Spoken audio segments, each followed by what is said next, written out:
జై శ్రీరామ్. ఓం నమో నారాయణాయ. గరుడ పురాణము 4వ అధ్యాయం. గరుత్మంతుడు శ్రీ మహావిష్ణువు వైపు చూచి ఇలా కొన్ని ప్రశ్నలు అడిగారు. స్వామి, ఎలాంటి పాపాలు చేసిన వారు ఎలాంటి బాధలు అనుభవిస్తారు? ఎట్టి పాపులు వైతారి నదిలో మునుగుదురు? ఇంకను యమలోక విశేషాలు నాకు తెలియజెప్పండి అని ప్రార్థించాడు.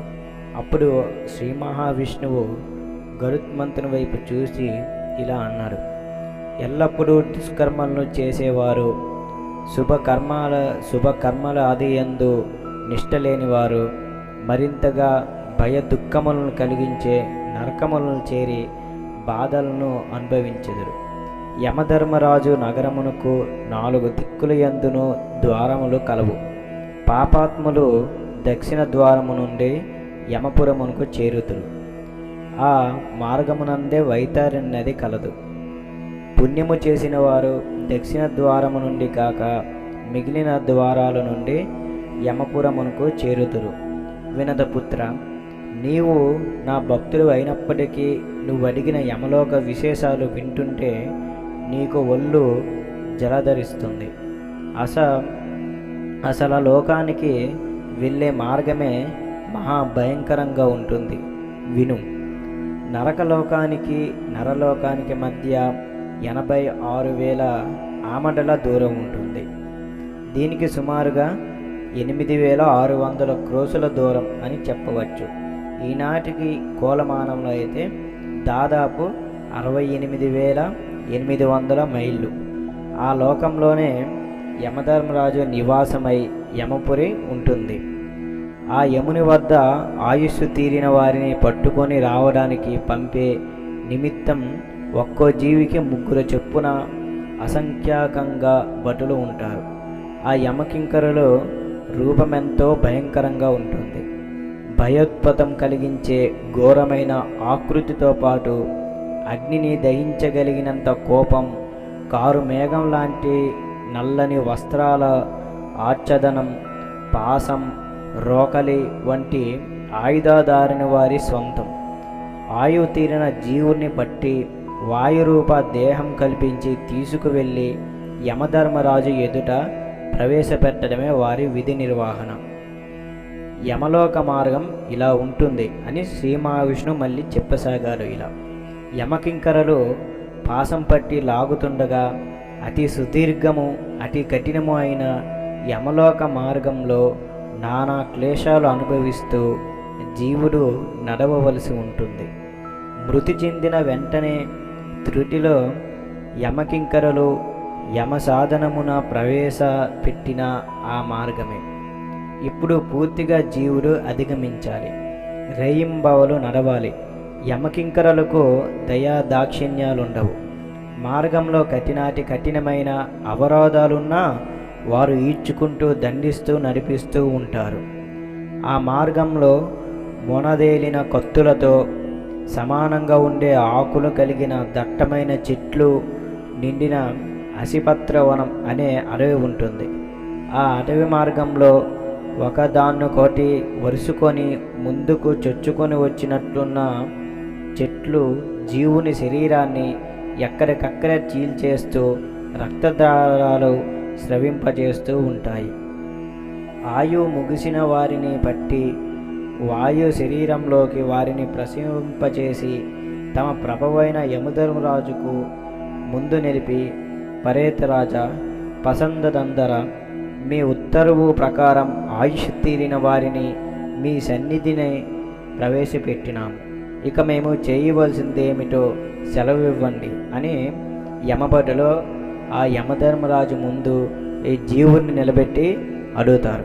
అప్పుడు యమధర్మరాజు, కింకరులార, మంచిది, ఈ జీవుణ్ణి 13వ దినమున నా దగ్గరకు తీసుకురండి అని చెప్పడంతో దూతలు ఆ ఆజ్ఞ పాటించి క్షణంలో ఆ జీవుణ్ణి తెచ్చి నరకలోకంలో అతని నివాసానికి చేరువుగా వదిలేస్తారు. ఆ జీవుడు యమపురికి వెళ్ళి రావాల్సిన వాడు కావడం వల్ల మృతి చెందిన వారిని తక్షణమే దహనం చేయరు. యముని ఆజ్ఞ మేరకు ఆ జీవునికి ఇంకా ఈ భూమి మీద వాసయోగ్యత ఉందేమోనని బంధువుల ఆశ. ఆ దారిలో ఆకలి దప్పుగలు తీరే అవకాశమే లేదు. నేల చదునుగా ఉండనందున పాదాలు బొబ్బలెక్కుతాయి. అరికాళ్లకు గుచ్చుకునే ముళ్ళకు అంతు ఉండదు. రక్తం కాలువలై కట్టి ప్రవహిస్తున్న యమభటులకు జాలి కలగదు. వారు అదలిస్తూ నడిపించక మానరు. పాపాత్ములకు విధించే శిక్షలు ఇప్పుడు ఏమిటో చెప్తున్నారు శ్రీ మహావిష్ణువు గరుత్మంతుడికి. పాపం చేసిన వారికి ఆ పాపపు తీవ్రతను బట్టి శిక్ష ఉంటుంది. కొందరిని రోకాళ్ళతో దంచుతారు, కొందరిని ఆయుధాలతో తరుగుతారు, మరికొందరిని కత్తితో నున్నగా పెచ్చు తరుగుతూ తోలు తీస్తారు, ఇంకా కొందరిని గానుగల వేసి తిప్పుతారు. వ్యభిచారం అనే మహాపాపానికి విధించే శిక్ష ఇంకా క్రూరంగా ఉంటుంది. రాగితో తయారైన 2 విగ్రహాలు, ఒకటి పురుషునిది, రెండవది స్త్రీది, ఎర్రగా నిరంతరం కాలుతూ నిప్పు కణికలా మెరుస్తూ ఉంటాయి. ఇతరుల భార్యల్ని వంచే వారిని కాలుతున్న స్త్రీ విగ్రహానికి పరపురుషులతో సంగమించిన దానిని కాలుతున్న పురుష విగ్రహానికి జత చేసి బలవంతంగా కౌగులింపచేస్తారు. పాపాత్ములు ఆ విగ్రహాలు చూస్తేనే మూర్ఛపోతారు. యమభటులు ఊరుకుంటారా? లాగి ఈడ్చి తన్ని ఆ శిక్ష అనుభవింపచేస్తారు. ఇంతకంటే పరసతులను పరపురుషులను నరులు వంచింపకుండుట మేలు కదా అని చెప్తారు శ్రీ మహావిష్ణువు. మరికొన్ని క్రూరమైన శిక్షలు విను. ఈ నరకంలో పాపులను శిక్షించే రకరకాల కుండలుంటాయి. ఘోర కిరాతక పాప కృత్యాలు చేసేవారిని నీటిలోకి అనగద్రొక్కి హింసిస్తారు.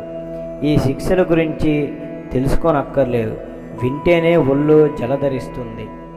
రక్త పింగళ వర్ణం కలిగిన వారు అనివార్యులు, అతి దారుణులు, మదమత్తులు, తమోయుక్తులు, దయాశూన్యులు, తేజస్వంతులు, దండ పాస హస్తులు అయి యమకింకరులు ఈ కుండలాలను సదా పర్యవేక్షిస్తూ పరిరక్షిస్తూ ఉంటారు.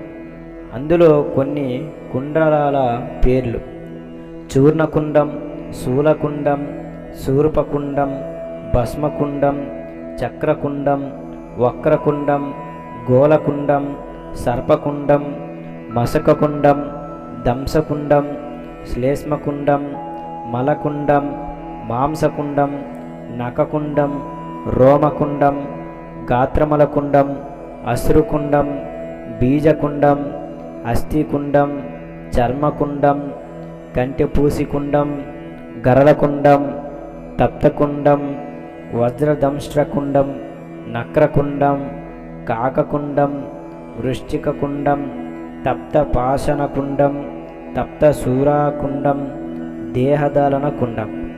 ఈ కుండలన్నింటిలో వారు చేసే పాపాలను బట్టి ఈ కుండంలో వేసి వారు బాధిస్తూ ఉంటారు. పితృదేవతలకు పిండం పెట్టని వాడు తన తల వెంట్రుకలు ఎన్ని ఉంటాయో అన్ని ఏళ్ళు ఈ అస్థికుండంలో శిక్ష అనుభవిస్తూ ఉంటారు. ఆ పైన కంజహ కుంటివాడుగా జన్మ ఎత్తి దరిద్రంతో జీవిస్తూ ఉంటారు. హరికి నివేదించకుండా ఆహారాన్ని భుజించిన, హరుని అర్చించక అభిషేక జాగారనాదులు ఆచరించిన తప్తశరాకుండంలో 100 ఏళ్ళు నానబెడుతూ ఉంటారు. గోవును హింసించిన, గోహింసను అడ్డుకోకున్న గోలకుండం గిరగిర దొర్లించబడి గోవు శరీరంపై వెంట్రుకలు ఎన్ని ఉంటాయో అన్ని ఏళ్ళు వృషభ జన్మ ఎత్తి కష్టతరమైన కృషి వ్యవసాయ కార్యం చేయబడుతూ ఉంటారు.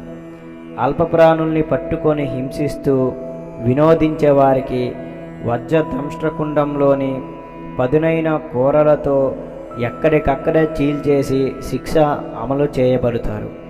ధనలోభంతో ఎదుటివారి శిరస్సును ఖండించిన, హత్య చేస్తే హాని తలపెట్టిన దేహదలన కుండంలో ముక్కలు ముక్కలుగా తరగబడతారు. నరకలోకంలోని విధించే శిక్షలకు ప్రత్యేకంగా ఒక శిక్షా స్మృతిని రాయదగినంత గ్రంథం ఉంది. వైనేతియ, ముఖ్యాంశాలు నీకు వివరించాను అని అన్నాడు ఆ వాసుదేవుడు. యమ మార్గాన్ని అంతటిని దాటి యమలోకంలో ప్రవేశించిన పాపాత్ములను యముని ఆజ్ఞ మేరకు కింకరులు వైతరి నదిలో కూలద్రోస్తారు. గోదానం చేయని వారి నదిలో ఎన్నో దుఃఖాలు అనుభవించి దాన్ని ఒడ్డున ఉన్న బురుగు చెట్టును ఆశ్రయించుకొని ఉంటారు. తప్పుడు సాక్ష్యాలు చెప్పేవారు, వేద బాహ్య ధర్మాల పట్ల ఆసక్తి గలవారు, వంచనతో డబ్బు సంపాదించేవారు, పుష్ప ఫల వృక్షాలను పాడు చేసేవారు, వ్రతాలు తీర్థయాత్రలు చేయని వారు, వితంతు స్త్రీలని ప్రలోభ పెట్టి చేరుచువారు, భర్తను విడిచి పరపురుషుని కోరే స్త్రీలు ఈ పురుగు చిట్టకు కట్టబడి యమభటుల చేత కొట్టబడుతూ ఉంటారు. ఇట్లా కొట్టబడడం వల్ల కింద పడిన పాపాత్ములను యమభటులు మళ్ళీ నరకంలో పడదోస్తారు. వైతారి నది 100 యోజనముల వెడల్పు ఉంటుంది. కానీ ఆ నదిలో ప్రవహించేది నీరు కాదు, రక్తము, చీము మాత్రమే. పైగా అందులో మొసళ్ళు, పాముల వంటి జీవుని బాధించి జలచరాలు అధికంగా ఉంటాయి. ఆ దుష్ట ప్రాణుల బారిన పడి హాహాకారాలు చేస్తున్న మొర ఆలకించే వారెవ్వరూ ఉండరు. ఏ జీవుడు గోదానం చేస్తాడో ఆ గోవు మహిమ వల్ల మాత్రమే అతడు అవతలకు దాటగలడు. వాసన తెలియని ముక్కులేని ప్రాణికైనా సరే ఆ నది దుర్గంధం భరించడం కష్టం. గోదానం చెయ్యని వాళ్ళు అందులో చిరకాలం మునిగి ఉండాల్సిందే. గరుడ, ఏ జీవుడు వైతరి నది దాటాలన్నా అతని చేతనైనా లేక అతని పుత్రుని చేతనైనా సరే గోదానం జరిగించి తీరాలి. వివాహమును, తీర్థయాత్రను భంగం చేసిన వారు శాశ్వతంగా మహానరకంలో ఘోర యాతనలను అనుభవిస్తూ ఉంటారు. ఇల్లు, గ్రామాలు, వనాలు తగలబెట్టిన వారిని యమదూతలు అగ్నిగుండంలో పడద్రోసి కాలుస్తారు. అగ్ని వల్ల దేహం కాలుతుంటే పాపులు తమను నీడకు తీసుకుపోమ్మని యమకింకరులు వేడుకోగా వారు ఆ పాపుల్ని అసిపత్రవనానికి తీసుకువెళ్తారు. అక్కడే ఆకుల సంగతి ఇంతకుముందు మీకు చెప్పబడింది. ఈ వనంలో వృక్షాల నీడన నిద్రపోండి అని పాపులతో చెప్తారు. దాహం ఇమ్మని కోరితే సలసల కాగే నూనె ఇస్తారు. అదే యమదూతల నిర్బంధం వల్ల త్రాగి మాడిన పేగులతో కింద పడిపోతారు. తరువాత కొంతసేపటికి ఏదో విధంగా లేచి అతి దీనంగా విలపిస్తారు. ఇట్లా ఎన్నో యాతనలు పడుతూ ఉంటారు. సర్వశాస్త్రములయందు ఈ విషయం విశేషంగా చెప్పబడింది. నరకలోకంలో మహాప్రళయకాలం వరకు పాపులు ఎన్నెన్నో బాధలు పడుతూ యమలోకంలో తిరిగి పుడుతూ చివరకు ఆ యముని ఆజ్ఞ చేత భూలోకంలోనికి వెళ్ళి స్థావర రూపాలైన తరు, గుల్మ, లత, పర్వతాలుగా పుడతారు. ఆ తరువాత వరుసగా కీటక జన్మ, పశు జన్మ, పక్షి జన్మ పొంది చివరికి మానవులై జన్మిస్తారు. నరకలోకం నుంచి వచ్చిన పాపులు మనుష్యులలో చండాల జాతిలో పుట్టి కుష్టు మొదలైన వ్యాధుల వల్ల పీడించబడుతూ ఉంటారు.